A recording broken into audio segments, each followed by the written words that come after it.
The HOA fined me $1,500 for letting 3 overheated workers sit on my porch and drink water. However, just 6 weeks later, independent state investigators were carrying heavy boxes of payroll records out of the management office. The woman who had accused me of harboring unauthorized personnel was quickly learning that the most dangerous thing on my porch had never been the workers. It was my doorbell camera. My name is Ryan Cole. I was 36 years old, and I owned a quiet townhouse in Arroyo Vista, a sprawling gated community just outside Riverside, California. The day everything started, the temperature reached a blistering 104 degrees. 3 members of the HOA grounds crew had been tirelessly trimming hedges, pressure washing walkways, and hauling green waste since the early morning. Around 2 in the afternoon, I saw them standing exhaustedly near my driveway. One man was leaning heavily against a rake, while a woman named Elena kept rubbing the back of her sunburned neck. The water cooler on their utility cart was completely empty, so I told them they could sit under my covered porch for a few minutes while I brought out some cold water. That was it.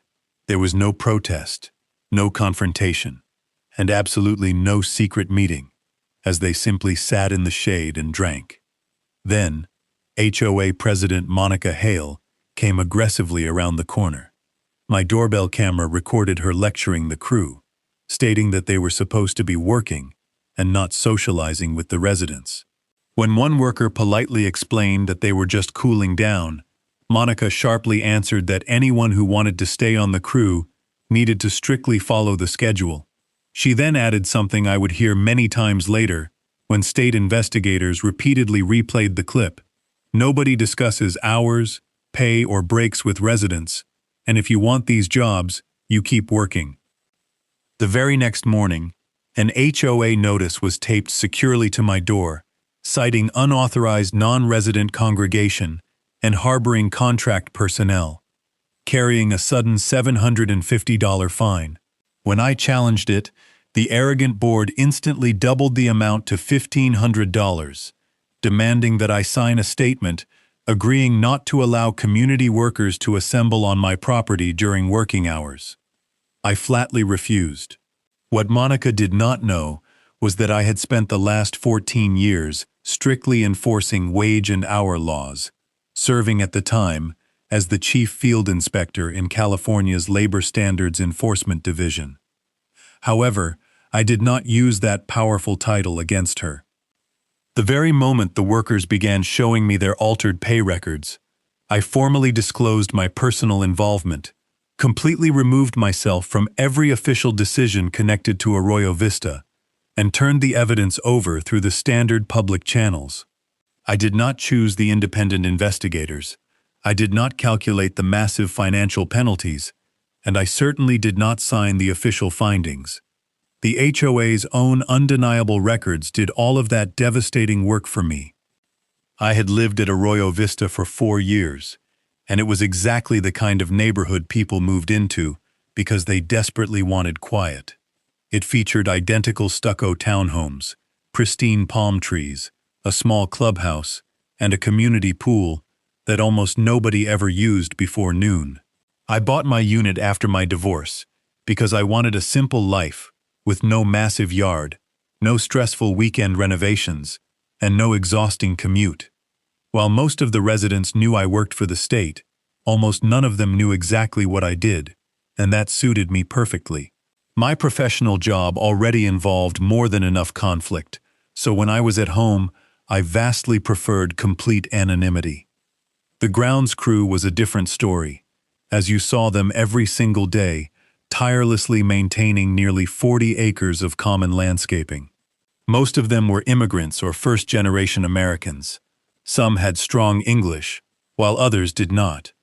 And they worked under Arroyo Vista's direct maintenance payroll, which was administered by the property management company. While Monica was not technically their day-to-day supervisor, she proudly chaired the board committee that approved staffing budgets, dictated work schedules, and authorized payroll summaries.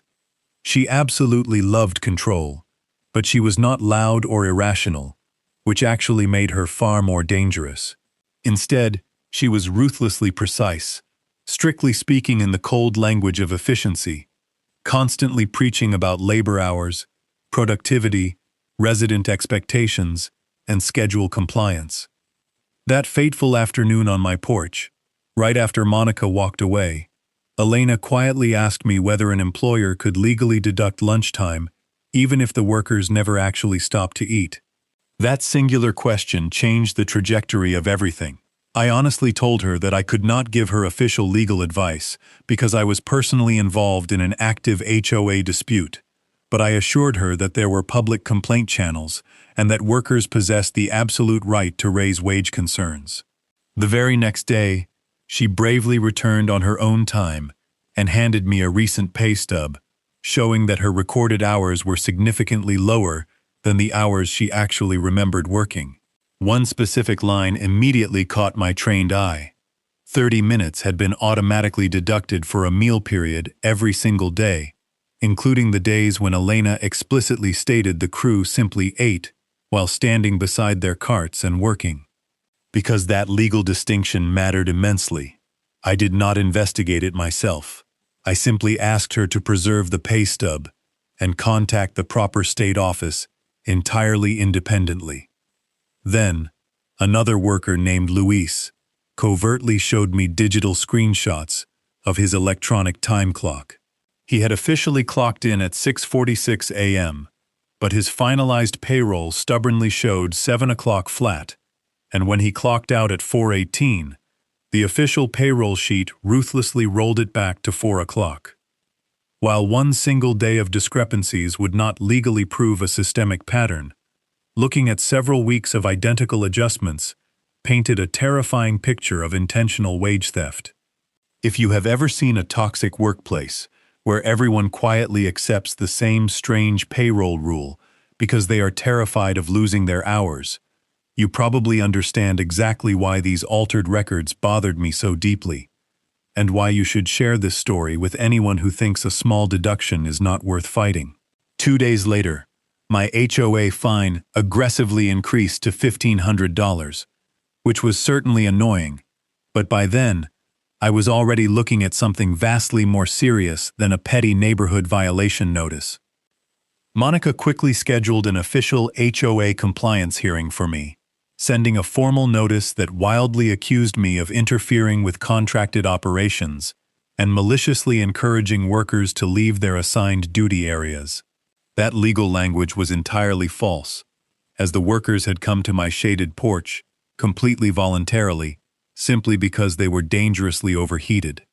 Anticipating a battle, I meticulously saved the doorbell video, preserved the official temperature record from that scorching afternoon, and safely filed away both of the absurd violation letters. Then something far more concerning happened. Luis suddenly stopped appearing on the daily grounds crew. When I saw Elena several days later and asked if he had transferred, she grimly informed me that his hours had been brutally cut after he dared to ask his supervisor why his time card kept changing. By the following week, he was punitively scheduled for only 2 days of work, and another employee confirmed that the supervisors had explicitly started warning the crew absolutely not to talk to the residents. Shortly after that, Elena sent me a covert audio recording she had captured during a mandatory morning briefing. I never asked her to record it, nor did I advise her on whether the recording was strictly legal under every circumstance. I simply told her to preserve the original digital file and hand it directly to an attorney or the state agency if officially requested. On that damning recording, Monica could be clearly heard lecturing the workers that casual conversations with the residents were creating unnecessary operational problems. She explicitly threatened that anyone caught discussing pay complaints with the homeowners could be immediately removed from the work schedule, crossing a severe legal line that went far beyond my petty HOA fine. Then, the regional weather became drastically hotter, as a brutal heat wave aggressively pushed afternoon temperatures well above 100 degrees for most of the week. Despite the dangerous conditions, the exhausted crew still worked entirely outside in the blazing sun. A frantic supervisor email, which was later obtained by state investigators, showed that the property manager had urgently requested additional shade rotations and more dedicated water stations. The estimated financial impact of this safety request was incredibly modest, requiring only a few extra cool-down periods, some additional water deliveries, and a minor schedule adjustment during the peak heat of the day. Monica's documented, cold-blooded response was to aggressively command them not to add labor hours for heat breaks unless absolutely necessary, citing that the grounds budget was already over plan. The sinister reality was not that the workers were being cartoonishly denied every single break, but rather that the entire management system actively rewarded the supervisors for artificially keeping the recorded labor hours as low as possible. Workers described desperately taking brief cool-down periods in the shade, only to later see their time cards maliciously adjusted to erase the rest. Mandatory meal periods appeared automatically on the payroll sheets, whether they actually happened or not, while vital early setup time and late evening cleanup time completely disappeared into thin air. During one specific pay period, Elena worked well over 40 hours according to her own meticulous records. Yet her finalized paycheck showed absolutely zero overtime pay. That was the exact breaking point where I made my formal legal disclosure, officially notifying my chain of command that I was a homeowner in Arroyo Vista who had been personally fined by the association. I explicitly stated that I had received credible information suggesting severe wage and hour violations involving HOA employees, and I immediately requested a complete and total recusal from the impending case. My formal recusal was instantly documented, and I was strictly instructed not to participate in any case assignment, witness interviews, official findings, penalty calculations, or overall enforcement strategy. I followed that legal instruction to the letter, opting to submit everything I had gathered directly through the exact same official public intake process that is available to anyone else. I handed over my doorbell video, the absurd HOA fine notices, the altered payroll copies the workers had voluntarily provided, and a list of potential witness names, and then I completely stepped back. Arrogant Monica still foolishly thought this entire dispute was just about my private porch, and she had absolutely no idea that her exploited workers were already beginning to compare years of fraudulent payroll records. Once I officially recused myself, my entire role fundamentally changed, and I became nothing more than a silent witness.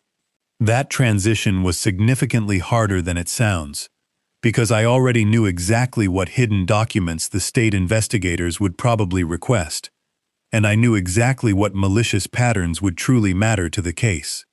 However, because I absolutely could not walk into my own office and start aggressively reviewing the Arroyo Vista payroll, I focused entirely on meticulously preserving my own legal evidence. I securely downloaded the original doorbell video instead of relying on fragile cloud storage, saved the HOA fine notices as encrypted digital files, preserved all the metadata and email headers, and wrote a highly detailed, contemporaneous timeline of what I had personally witnessed. Meanwhile, Elena and Luis were firmly instructed to completely isolate and safely keep their own timekeeping records entirely independently. Within just 2 weeks, an independent investigator from a regional labor enforcement office finally contacted the workers, while a completely separate workplace safety team began aggressively reviewing the severe heat complaints. Neither of those assigned investigators reported to me in any capacity, which was exactly how I legally needed it to be to ensure the absolute integrity of the case. The relentless labor team officially subpoenaed 3 full years of Arroyo Vista payroll data, demanding all time clock exports, manual supervisor edits, meal period records, overtime calculations, internal notes, and the board-approved labor budgets. The terrified property management company was forced to turn over thousands of unredacted pages, and buried deep inside those digital records was a glaring spreadsheet field, cleanly labeled, to automatically deduct 30 minutes for the entire grounds crew. Because this devastating deduction had been applied so systematically, state investigators meticulously compared the raw electronic clock punches directly against the finalized, processed payroll sheets. They quickly discovered that the missing time differences were not perfectly identical every single day, which legally proved they were not simply looking at an innocent software glitch. On some days, the workers maliciously lost 15 minutes. On other days, they lost 30. And on some days, they lost significantly more, due to aggressive manual overrides, suspiciously rounded start times, and blatantly altered end times. Then, the investigators struck absolute gold when they uncovered an explosive internal email from the property manager to Monica, explicitly warning her that supervisors should never alter time records to reflect phantom meal periods that were not actually provided. The manager stressed that the legal records desperately needed to match the actual time worked, to which Monica coldly replied that the contract budget assumes 7.5 paid hours, and aggressively ordered them to make the sheets match the budget. That one terrifyingly arrogant sentence permanently changed the entire scope of the case. While a strict budget can legally control daily staffing and heavily dictate future schedules, it absolutely cannot possess the magical power to rewrite time that has already been physically worked. Another damning email chain showed desperate supervisors constantly complaining that the exhausted grounds employees often needed significant extra cleanup time after chaotic weekend pool events, only for Monica to ruthlessly instruct management to keep the crews strictly within the approved daily labor allocation. When investigators compared the community's busy event calendars directly against the altered time records, they found several undisputed dates where the workers' own text messages and electronic gate entry logs placed them actively on site, long after the sanitized payroll system claimed they had already left. The overwhelming evidence was no longer just one single worker's fragile memory against a lying supervisor. It was fraudulent payroll sheets against hard access logs, raw time clocks against stolen checks, and incriminating emails against the board's own official minutes. Then, the state's Heat Safety Division added yet another massive layer of legal liability to the mounting crisis. They discovered that on the blistering 104-degree day, when I handed the exhausted workers water on my porch, the crew's mandatory portable water supply had never been replenished on schedule.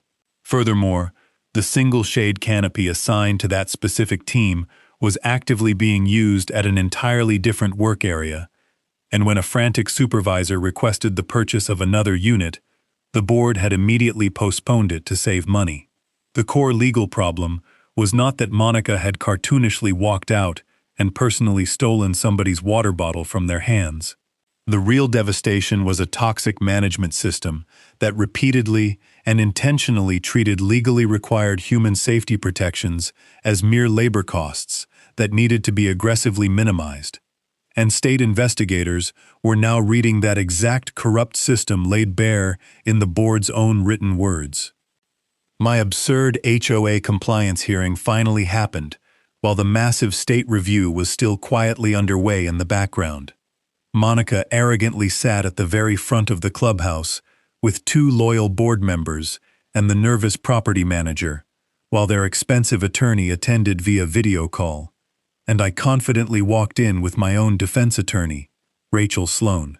The HOA smugly presented my brief porch incident as a severe security and operational issue, wildly arguing that employees could not simply stop working and lounge on private patios whenever sympathetic residents invited them over. Rachel calmly let them finish before sharply asking them to identify the exact, specific rule I had supposedly violated, prompting the flustered board to cite a provision concerning unauthorized guests using common facilities. Rachel quickly pointed out that my porch was strictly private property, not a common facility, causing them to desperately pivot to a rule against obstructing outside contractors. When Rachel reminded them that the grounds crew were internal HOA employees, not contractors, and that I had never obstructed anyone from doing their job, the entire basis for their petty fine began rapidly collapsing. Realizing she was losing, Monica dramatically shifted her strategy and maliciously suggested that I was actively abusing my government job to create this entire dispute as a form of personal retaliation. That was the exact moment Rachel smiled and produced a physical copy of my official, signed recusal letter, which was undeniably time-stamped long before the state agency had ever even assigned investigators to the case. The ironclad document stated clearly that because I had a personal HOA dispute, I was legally excluded from having any role whatsoever in any labor enforcement matter involving Arroyo Vista, prompting the stunned board attorney to silently read it twice. Rachel loudly explained to the room that I had absolutely not selected the investigators, issued the subpoenas, reviewed their internal evidence, or participated in any enforcement decisions. She then played my high-definition doorbell video for everyone to see, clearly broadcasting Monica's own voice, explicitly threatening the workers not to ever discuss hours, pay, or breaks with the residents. The entire room went completely dead still, and for the very first time, the loyal board members sitting beside Monica looked genuinely uncomfortable before completely withdrawing my $1,500 fine before the hearing even officially ended. But withdrawing my petty fine was absolutely the smallest consequence they were about to face, because just 1 month later, the massive labor investigation produced devastating preliminary findings covering 21 current and former grounds employees. The relentless investigators successfully identified massive amounts of unpaid time directly connected to fraudulent automatic meal deductions, maliciously altered clock records, and blatant overtime discrepancies, while also documenting undeniable evidence of illegal retaliation involving reduced shifts after workers raised pay concerns. Separately, the Independent Workplace Safety Review formally identified critical, life-threatening deficiencies in the HOA's heat illness prevention practices during peak high-temperature periods. I never signed a single one of those damning findings, and I did not even see the full finalized reports until portions became publicly available through the normal legal process. Monica had desperately wanted the residents to believe that I had weaponized a petty personal grudge into a massive government case, but the indisputable timestamps proved that the independent process had simply uncovered systemic corruption far larger than anything I ever witnessed from my porch. As the state labor team aggressively expanded its sweeping review, they began tracking down and contacting former employees who had left the hostile neighborhood years ago. Several of these past workers still safely possessed their old altered pay stubs. One meticulously kept his actual handwritten hours in a battered notebook, and another provided saved text messages showing supervisors actively demanding workers finish heavy cleanup long after they were explicitly told to clock out. Because these undeniable patterns of wage theft went back several years, a panicked Arroyo Vista was forced to hire incredibly expensive outside labor counsel, while their terrified insurer immediately opened a restrictive coverage review. The severely compromised property management company scrambled to retain their own separate defense attorneys, and the humiliated board permanently stopped discussing my private porch in public. Then, the absolutely catastrophic financial numbers finally arrived, compiling years of stolen back wages, unpaid overtime, fraudulent meal period compensation, compounding interest, massive statutory penalties, severe retaliation exposure, heavy administrative fines, and astronomical legal costs. The final global resolution did not actually become the cartoonish, multi-million-dollar criminal takedown that Monica's loudest critics had excitedly predicted, but it was honestly much worse, in a far more believable, bureaucratic way. The shattered HOA and their disgraced management company were forced to agree to a massive package exceeding $800,000 in back wages, punitive penalties, compounding interest, and related settlement payments distributed across all current and former workers. When combining that staggering payout with the costs of outside counsel, forensic payroll reconstruction, expensive safety consulting, massive insurance deductibles, and chaotic management transition fees, Arroyo Vista's total financial impact violently crossed into the seven figures. In the aftermath, the exploited workers finally received their corrected legal payments. The corrupt timekeeping system was permanently replaced, and the predatory automatic deductions were completely disabled. Employees were now legally required to digitally affirm their actual meal periods instead of having their time blindly stolen, and desperate supervisors could no longer edit clock records without a highly detailed, permanently visible documented reason permanently locked in the audit trail. Furthermore, brand new hydration stations were permanently installed. Dedicated shade equipment was specifically assigned to each individual outdoor crew, and critical high-heat procedures instantly became mandatory physical training rather than just an ignored paragraph buried in a dusty binder. The property management company completely lost their highly lucrative Arroyo Vista contract after state investigators definitively proved that their supervisors had actively participated in malicious time record edits despite receiving clear internal warnings. The most severe evidence of systemic record alteration and vicious retaliation was officially referred for an entirely independent review by the appropriate prosecutorial authorities, a heavy referral that I had absolutely nothing to do with. Ultimately, no one was dramatically dragged away from a screaming board meeting in shiny silver handcuffs, simply because the unalterable payroll records were already legally damaging enough to destroy them. Then came the explosive community meeting, where well over 100 furious residents packed into the clubhouse to watch the pale treasurer project the apocalyptic legal and settlement costs onto a massive screen. One livid homeowner loudly demanded to know exactly why the corrupt board had been fraudulently adjusting payroll to fit a completely arbitrary labor budget, while another furiously asked why Monica had wasted time maliciously fining a resident just for giving a bottle of water to overheated workers. Monica weakly attempted to explain that her original concern had merely been maintaining strict operational control, but as Elena quietly stood up in the back of the dead-silent room, the sheer weight of the devastating financial numbers made any further defense completely impossible. A formal recall petition aggressively started circulating that exact same night, and a completely disgraced Monica resigned her absolute power long before the final vote could even be cast. By the time the next brutal summer rolled around, the manicured grounds of Arroyo Vista looked almost exactly the same, featuring the exact same towering palm trees, the same pristine pool, and the same identical stucco buildings. However, the relieved grounds crew worked vastly differently, boldly displaying massive insulated water containers securely strapped to every single maintenance cart. Life-saving shade canopies proactively appeared on the lawns during intense heat waves, and the newly trained supervisors diligently logged mandatory cool-down periods instead of maliciously treating human safety like lost daily productivity.